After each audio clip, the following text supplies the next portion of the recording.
ChatGPT. It's no wonder that with its release from just over a month ago that it's able to provide real-time answers to just about any difficult question you present. So I wanted to put it to the test. I wanted to see how smart can AI be. I've seen those chess videos of like Magnus versus AI or some stuff like that. It's insane. So I was like, okay, there's no way that an AI is going to beat me at building a workout program. Because I've been training for give or take just about 2 years. And over the 2 years, I've been able to develop and cultivate just a perfect workout split based off of push-pull legs. So given that I run a push-pull legs, I wanted to see if ChatGPT could actually create an equal to or even better push-pull leg split based off of the criteria I've given it. So some general criteria that I have for ChatGPT when it creates workouts is that it's not going to include anything barbell related because quite frankly my workout plan does not include barbell bench, back squat, or even deadlifts. Personally, I feel better mind muscle connection just doing other movements such as dumbbell bench or even machine press, but also even leg press too. I feel that better and I've noticed better growth. And I had to be oddly specific with ChatGPT in the prompts because it wasn't that good. So I initially asked it to build me a hypertrophy workout that doesn't use a barbell and targets the chest, triceps, and shoulders. And the output came along the lines of bodyweight movements. So it said push-ups, 3 sets of 12 reps and dips. And I quit generating the prompt right after that because I was like, okay, yeah, this is an optimal. F that. So I ended up going back and I ended up rewording it to build me a muscle building workout that targets the chest, triceps, and shoulders that doesn't include using a barbell. And the output was actually kind of cool. So this is my push day. I target chest, triceps, and shoulders. And the output for ChatGPT came along the lines of dumbbell chest press, 3 sets of 8 to 12 reps, dumbbell flies, 3 sets of 8 to 12 reps, bodyweight dips, 3 sets of 8 to 12 reps, dumbbell tricep extensions, 3 sets of 8 to 12 reps, dumbbell kickbacks, 3 sets of 8 to 12 reps, dumbbell shoulder press, 3 sets of 8 to 12 reps, lat raises, and rear delt flies. And I'm not gonna lie, like this actually took me like 3 to 4 regenerations to get this workout, and it's actually not bad at all. But I would say it does include some dumbbell stuff where I'd prefer to use a cable machine. And the reason why I'd use a cable machine over some of these dumbbell exercises is because with the cable machine, you get constant tension or constant load, which is just good for hypertrophy just all around. And comparing that to my chest day, so this is my Monday chest, tris, and shoulders workout. It's my push day. So I have 4 sets of 8 to 10 chest press with the machine, 4 sets of 8 to 12 pec fly with the cables. I have 2 sets of a regular fly, 2 sets of a low fly, tricep pull down with the rope attachment.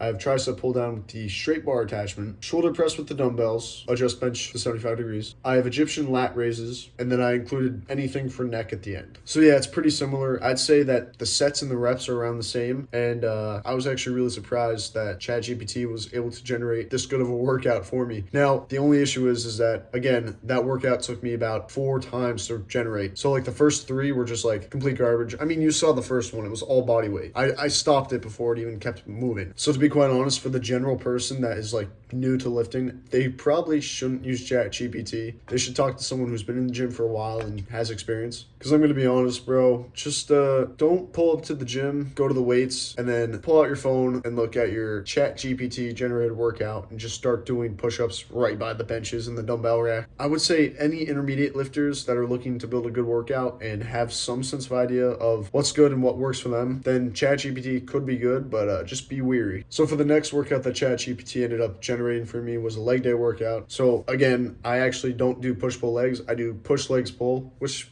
yeah, same thing, whatever. But with legs, this one was more my quadricep focus day. So I put in ChatGPT, I said, build me a muscle building workout for legs, quadriceps, and calves. And the output came out to be dumbbell squats, dumbbell lunges, leg press, leg extension, leg curl, standing calf raises, seated calf raises. Now, if I'm being honest, like the volume for calf raises is pretty freaking good, I'm not gonna lie. Leg extension, leg curl, that's good too. Dumbbell squats, I wouldn't recommend that because there's only so much weight you can have with a dumbbell. Unless you're really, really new to lifting, you're probably not gonna be using a dumbbell. You're probably gonna be using a barbell with some plates. But even then, I'd recommend instead of doing dumbbell squats, I would keep the dumbbell lunges, but I would increase the sets of leg press to 5 sets and erase the dumbbell squats. Again, that's what I would do based off of my recommendations. So And of course, taking a look at my quad bias leg day workout, which I do on Fridays, I said 3 sets, 8 to 10 reps with leg press, but a compound. So my legs are just going to be in like the center of the plate, because the stance of your legs on the actual leg press platform dictates what muscle group is focused. So like if your legs are towards the upper end of the platform, so like up here, and your legs are like up there, that means it's going to be more hamstring bias. But if like your legs are middle, it's going to be compound. If your legs are like towards the lower end, it's going to be more quad focused. So with a compound, we're going to have our feet in the middle of the platform, and then we have 2 sets of 8 to 12 quad focused leg press. So we're going to move our feet to the lower parts of the platform just to get that more quad bias focus. 3 sets of hamstring curls, 4 sets of leg extensions, 5 sets of calf raises, and 4 sets of sissy squats supersetted with the calf raises. And honestly, I know I didn't specify what type of calf raises you're going to do, whether it's standing or seated. I've noticed from my experience in the past, I have a better mind muscle connection doing a standard calf raises. And yeah, needless to say, both of these leg days actually intertwine pretty good. And I also want to say that I made these workouts last September and just gave it to my friends. So this is already existing information before I even just did ChatGPT. So doing months and even maybe a year and a half worth of research, it's kind of amazing to see that I was able to generate pretty solid workout from ChatGPT in less than 5 minutes. So then for the third day, my split, which would typically be around Wednesdays and Fridays, would be just a pull day. So it'd be like back, biceps. The AI generated push day had rear delts in that. And I guess that does intertwine with shoulders, but I mean, hey, you know what? It's kind of the back too. So for this workout, I ended up asking ChatGPT to build me a workout for muscle building that targets the back, biceps, and forearms. And it outputted dumbbell rows, pull-ups, dumbbell pull-over, dumbbell bicep curl, hammer curl, reverse curl, farmer's walk. And wow, like actually, this is actually very, very solid. I actually didn't know what a dumbbell pullover was until I just researched it. So I was like,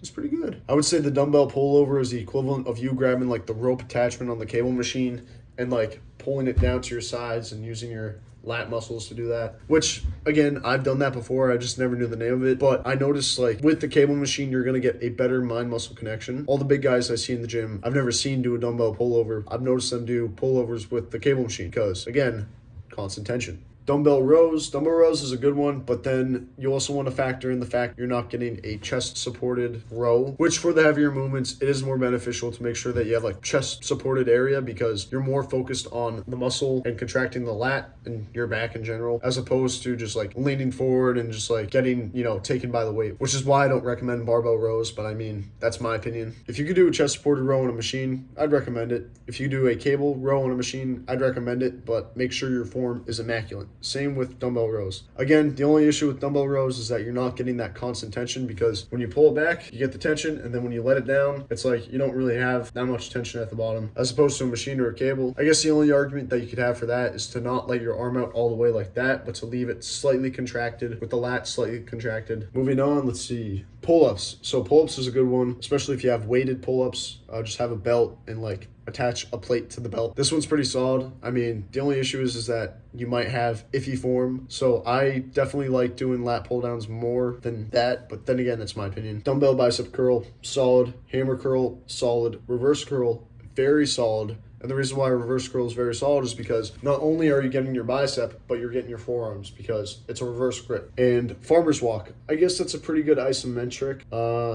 I mean, it would be more beneficial if you're contracting the forearm as opposed to just walking with heavy weight. Farmer's walk, I'd say it'd be better from a grip strength perspective, but not from the perspective of just building bigger forearms. And here's my workout. So this is Wednesday for back, biceps, rear delts, and traps. So 4 sets of the seated rows, 3 sets of lat pull downs, 4 sets of rear delt flies, 3 sets of shoulder shrugs, 4 sets of easy bar bicep curl, 4 sets of hammer curls, and 4 sets of wrist curls with the dumbbells. So that movement. But yeah, ChatGPT actually came out with pretty strong workouts. I was actually kind of surprised. There's not much more to it other than do your own research and talk to the big guys in the gym. If you are looking for the most optimal workout plan to build muscle, do your own research and look at studies, and then also just like look more online. If I'm being honest, put the whole saying you are the 5 people you surround yourself with with who you consume fitness information about. So for me, that's Jeff Nippard, Jeremy Ether, and JPG, just to name a few. You don't want to go into this blindly because a AI bot told you a workout that seemed pretty cool. You actually should do research on this before you actually get going on it. So I got this idea from another YouTuber that I'm a fan of. His name is Kenny's Fit. He actually did a recent video where he made a workout with ChatGPT, and he also made a daily meal plan with ChatGPT and actually carried out both in a day, and it was actually cool and exciting to see. Anyways, if you like this video, my name is Stan. I come up with new self-improvement videos and fitness videos every Monday and Thursday. If you like this video, please like it, please subscribe, and check out some of my other videos, and I appreciate you watching, so thank you. Sliding with Justin, we push a Chevelle, cop stop. This shit was a stoley third block. We giving them hell, teachers acting like they wanted a homie.